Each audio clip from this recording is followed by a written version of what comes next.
Antes da gente passar propriamente aqui ao material do Kant, tá? Tem um material aqui que tem como propósito auxiliar também a gente a entender um pouco do espírito da filosofia, né? A maneira como a filosofia, né, procede em assuntos como esse. Em outras disciplinas, tá, que não é filosofia, em muitas das outras disciplinas vocês têm a seguinte situação: vocês vão estudar um determinado assunto e vocês aprendem as teorias, né, ou as concepções, ou enfim, né, as ideias que são padrão ali, né, ou que são amplamente aceitas pela comunidade científica, né, naquela área.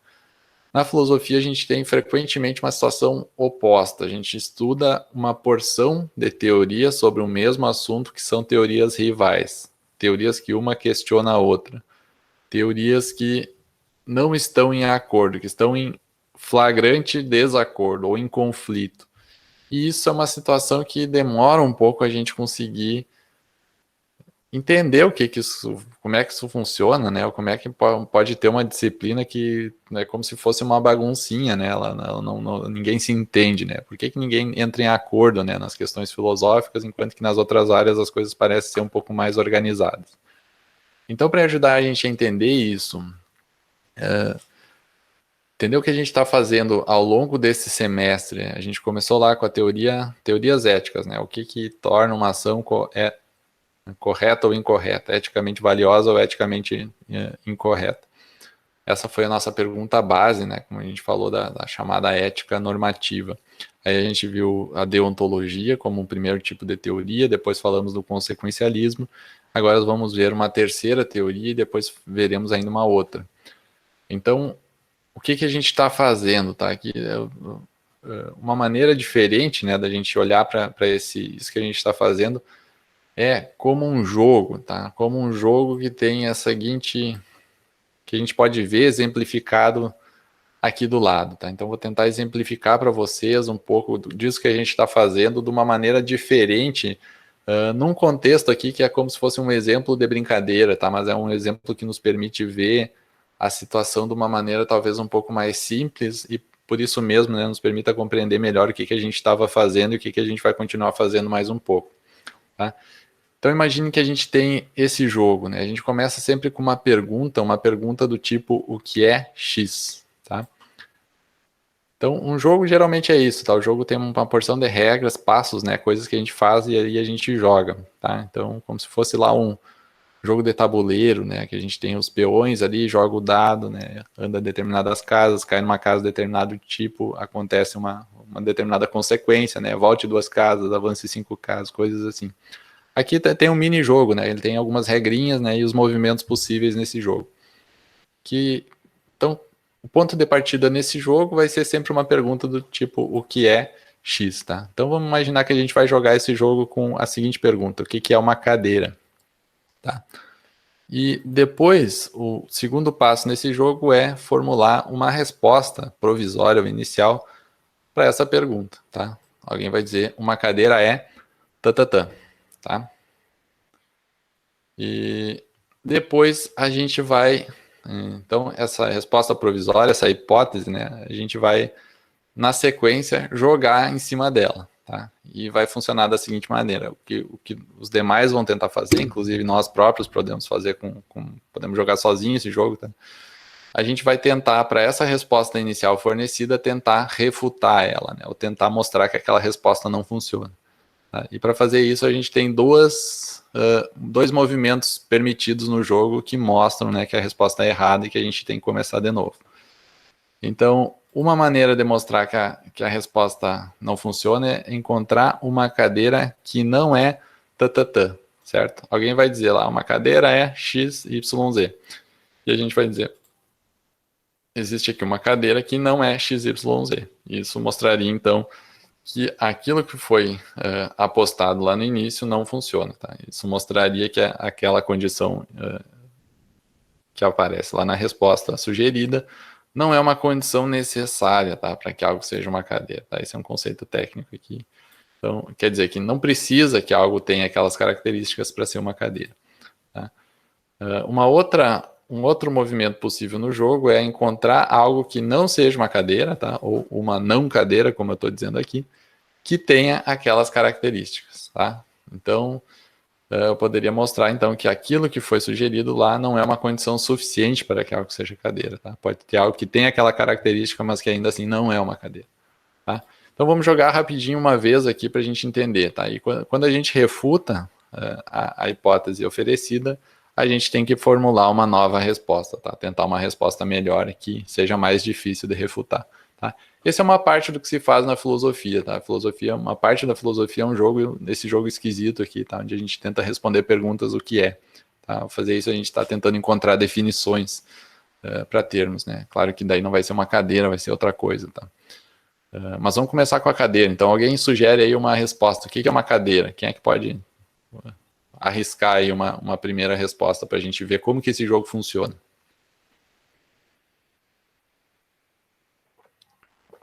Ok, Bernardo começou com a seguinte hipótese. Vou colocar aqui no nosso quadro.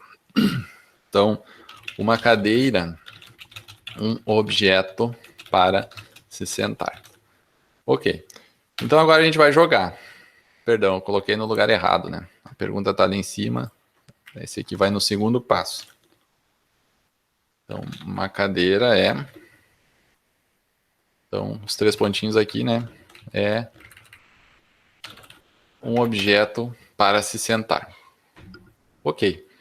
Então, existe alguém aqui, ou mesmo o próprio Bernardo, né? Consegue pensar em um ataque aqui, né? A essa resposta inicial, né? Onde a gente possa refutar essa resposta porque ela... Ou a gente pode encontrar uma cadeira que não é um objeto que serve, um objeto para se sentar, ou ainda encontrar uma não cadeira que é um objeto para se sentar. Um banco também é para se sentar, diz a Silmara. Beleza, tá. Então, em que movimento desses dois aqui, né, eu enquadro esse exemplo, né? Esse, na verdade, é um contra-exemplo, né? Seria o primeiro ou o segundo? Isso. Então, encontramos uma não cadeira, né, que também é um objeto para se sentar. Perfeito, tá? Então, nós fomos nesse caminho aqui, né, e refutamos aquela hipótese inicial. Será que a gente consegue melhorar, né, ou fazer uma segunda hipótese que vá ter mais chances aqui, né, de se sair bem nesse jogo? Então, o exemplo que foi trazido aqui, né, foi um banco. Existe um banco também é algo que serve para sentar. Então, se servir para sentar, né, ou ser um objeto para se sentar, não é uma condição suficiente, né, para que algo seja uma cadeira, certo? Então, a gente precisa refinar um pouco isso. Precisa refinar essa condição, né? Tá, o Fernando trouxe ali uma peça de mobília composta de um assento individual e um encosto com ou sem braços. Vamos fazer esse teste aqui, tá? Vamos colocar aqui. Então, uma cadeira é uma peça de mobília, tá? Mobília, então, vamos dizer, um móvel da casa, né, para casa, composta de um assento individual e de um encosto com ou sem braços. Ok?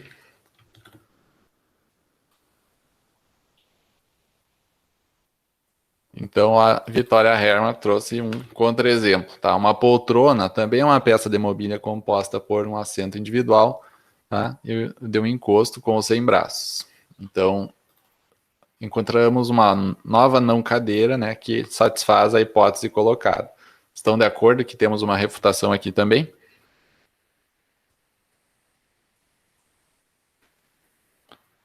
Ok. Alguma tentativa a mais aqui? Mais uma hipótese? A última.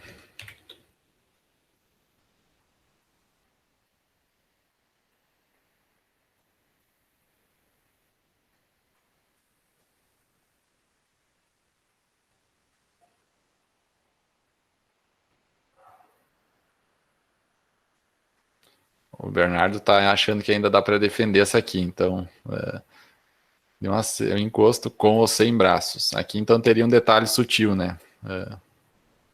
Que pode ou não ter braços, né? E se tiver ou não tiver.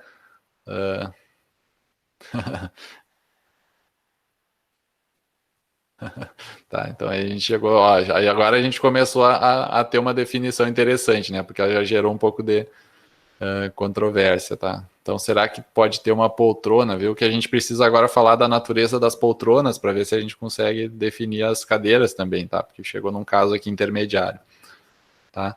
Vamos tentar pensar se a gente consegue encontrar uma cadeira que não é uma peça de mobília composta de um assento individual, né, e de um encosto. Será que teria uma cadeira diferente?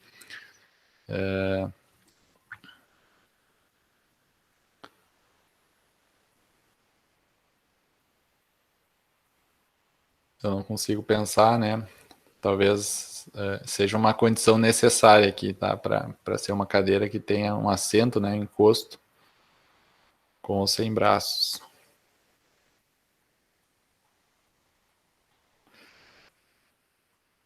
Isso.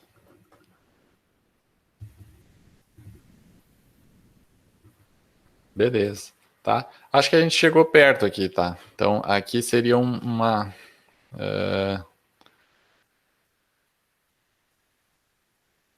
a poltrona, né? Então, seria que a poltrona... Bom, bom, vejam isso, tá? Eu acho que já é suficiente aqui para a gente entender o espírito do jogo, tá? Então, tem cadeiras, né?